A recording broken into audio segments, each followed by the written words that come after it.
Hey, Gavax here. So, Team Affinities and only this show 20. Let's talk through them. I made this spreadsheet a little bit of help from, Show Zone where I copied Stage 1 and Stage 2 and this pre-stage from. And I added Stage 3 Legends, the names. Then I'm going to go through and show you the card art. Every name that's bolded, I have the card art and the stats for. These ones I do not have the stats for. And then the new Legends are going to be revealed right before it goes live tomorrow at 12 Ramon time, aka Pacific. So we don't know 3 of them, but we know the rest of them, okay?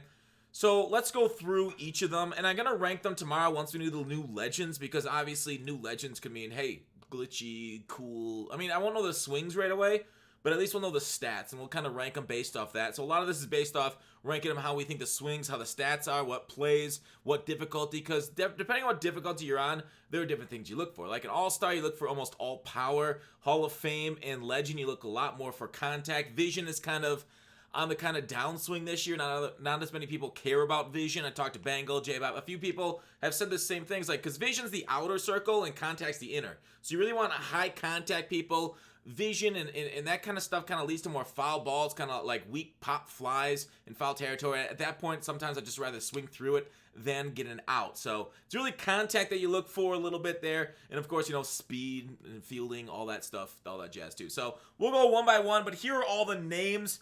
But let's go break them down one by one here before we go ahead and rank them on tomorrow's video. So Mike Schmidt.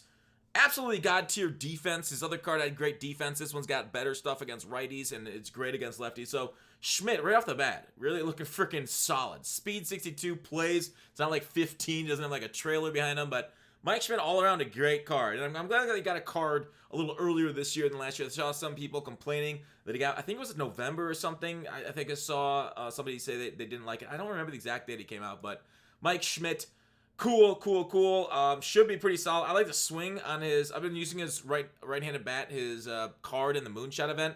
He gets some good elevation. That's really what you want on a lot of stuff, especially with 122 power. Even 106 power will pop it out at a good rate there. So his contact's a little bit low that you like. So that's a little tough though for the Schmidt. Matt Williams. He's a third baseman also. Only plays for third base. Does not have a secondary at first base like the one above. But he's also a right-handed bat. He is a little bit worse. Well, I'd say considerably worse against righties without as much power there than Schmidt. He's also not as good as defense, and he's slower. So of these two, I'm definitely going for Schmidt at third base right there. But we'll see how his swing plays. Eric Davis, he's got a very weird kind of like hands on the hips kind of like stance, and I know it throws a lot of people off. But other than that, this card looks sick, right? Center fielder with 96 speed, 93 reaction to get to an arm at 92. Really a 5-tool player there. Vision isn't a problem at 65 like we just talked about. Contact, a little low on the righties. Lefties, he seems to match those pretty well, but of course you will face more righties in this game than lefties, so he also bats righty, so it's ideal to have a switch hitting card, right? Or I think I like lefties a little bit better than righties also, but I think righties this year bat a lot better than they did last year. I think they sped them up by about a frame because they were frame slow last year. Based off what I did for my video, you'd have to check that out. Although not many people watched it at the time. Wish more people would. George Brett, 80 and 85. Now, a lot of people think 80 is a threshold for perfect fly balls to go out of the field. I will tell you that is not the case. That does not guarantee a home run, perfect fly balls, 80. But it is nice. It is nice to have it above those stats. And high contact, Vision's up there in case you want that super high speed, arm, reaction. It's not like the greatest feeling, but he's definitely way more than passable at third base. And he's got great contact. He had a very nice swing last year. He hit pretty well for me on the left side. Jason Kendall, my pirate for the theme team. Kind of solid overall. A fast catcher. Not something you see very often. Like I say fast, but 75 speed is fast for catchers. Defense is not very good. It's only 70 arms, so he's not going to really hold people on for the base path, so that kind of sucks. Really nice contact, though. Power. Little underwhelming, but we'll see how he played. He played pretty well for me last year. I remember using this card. I really liked his catcher card last year. Paul Konerko definitely hits the ball really nicely. Another right-handed bat there. Not great speed or fielding, but overall like a solid bat there. I wouldn't say even a bench bat, but just like a solid overall bat that you can play both righties and lefties. Alkaline, great hit tool here too. Contact. His fielding attributes are really nice. for the outfield, also as first baseman, so pretty solid. I don't know if I'd use him as bench back with only 95 power. Great player, but it probably won't be on my team because these positions are kind of stacked there. Andre Dawson, a couple years ago was at 17. He was the best card or center fielder in the game. This year he doesn't really have that since stats no longer max out at 99. So 96 doesn't play as well as 120 would. But overall, a very solid 5-tool card. I think I like Larry Walker slightly better there. Larry Walker a little slower, better hit tool across the board. Andre Dawson, right-handed swing also. AJ Burnett. Now this pitch mix looks really cool, right? AJ Burnett throws a 97-mile-per-hour four-seamer, a knuckle curve down to 78. He has a sinker, changeup, and slider. You really can't get that much better of a combo of pitches on a card. Obviously, throw the knuckle ball in there, but a 95-mile-per-hour sinker. We'll see the kind of movement it has on it, but overall, very nice. Hits per 9, K per 9. I'm just a little worried about his control and how much he's going to hang that knuckle curve and change-up slider combo. All right, Lou Brock, fast. 99s across the board here. Good contact. Great leadoff hitter. Well, anywhere if you line up top, bottom, middle. Maybe it doesn't have power, but 71, 79, it's not bad. This one looks kind of mean, right? And once he gets on, man, he is a menace. I'm not much of a stealer. I just like hitting jacks. So Lou Brock, though, great small ball player.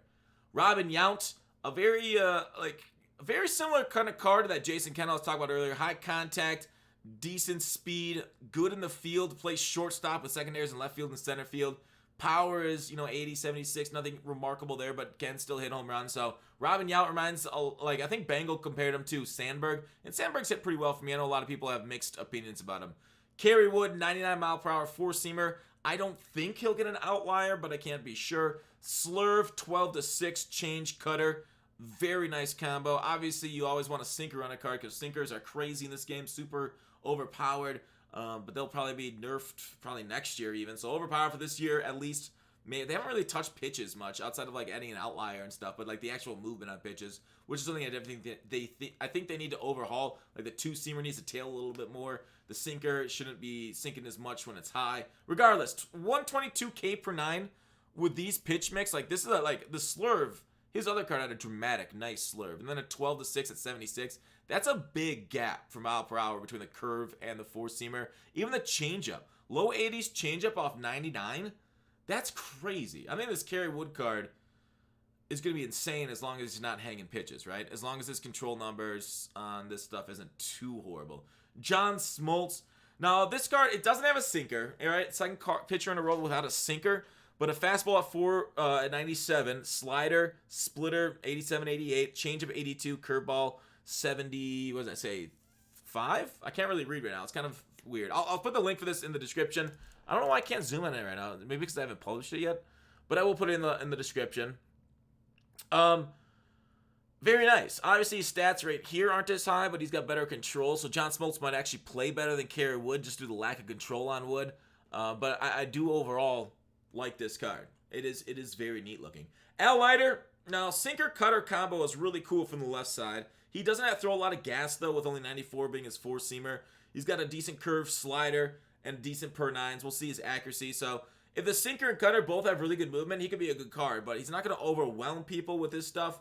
I think it's just mainly reliant on deception and the difference between those two. So hopefully they have a lot of movement on him. They are his number 1 and 2 pitch in order to make him a good player. Tony Gwynn. Now, how much you believe contact matters this year on All-Star? I don't love it as much, but on higher difficulties, definitely contact plays a lot better.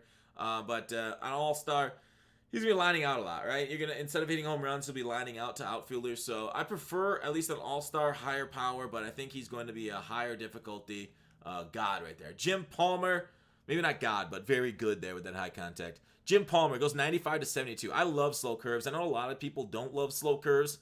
But I think they throw people off just enough to kind of get your other stuff by. I think it's enough of a change to get your other stuff kind of playing. Changeup, again, there's a lot of dramatic differences between fastballs and changeups now. It's not that common to have that big of a difference, but Palmer's got it, especially with a curve. Slider, two-seamer. It's too bad the two-seamers on a sinker, as two sinkers are actually worthwhile pitches. Harmon Killebrew might be my favorite hitter of the whole bunch that we've seen. Obviously, we haven't seen the new Legends, but 121, 125 power. He's got good contact too. Vision's actually reasonable also. Low speed, bad fielding. So he's basically, I mean, he could play third base for you. Arm's not the greatest, fielding's not the greatest, but you know, people are running with like poor defenders in the infield. Even the middle infield are running with poor defenders, like Joey Gallo at second base, which is crazy to me. Dwight Evans, I don't think he has any place on my team. For an outfielder, doesn't have a lot of range at 66. A2 reaction solid. 99 arm is great. But his bat doesn't really make up for that, right? There's nothing exciting about this Dwight Evans card. Cool overall player, but doesn't really, like, you know, get me going because he's not that great against righties. And you really do need to be good against righties, in my opinion, in this game. Michael Young, contact versus righties high, power. It's a lot like those, like I talked about the Sandberg, Kendall, Yount type.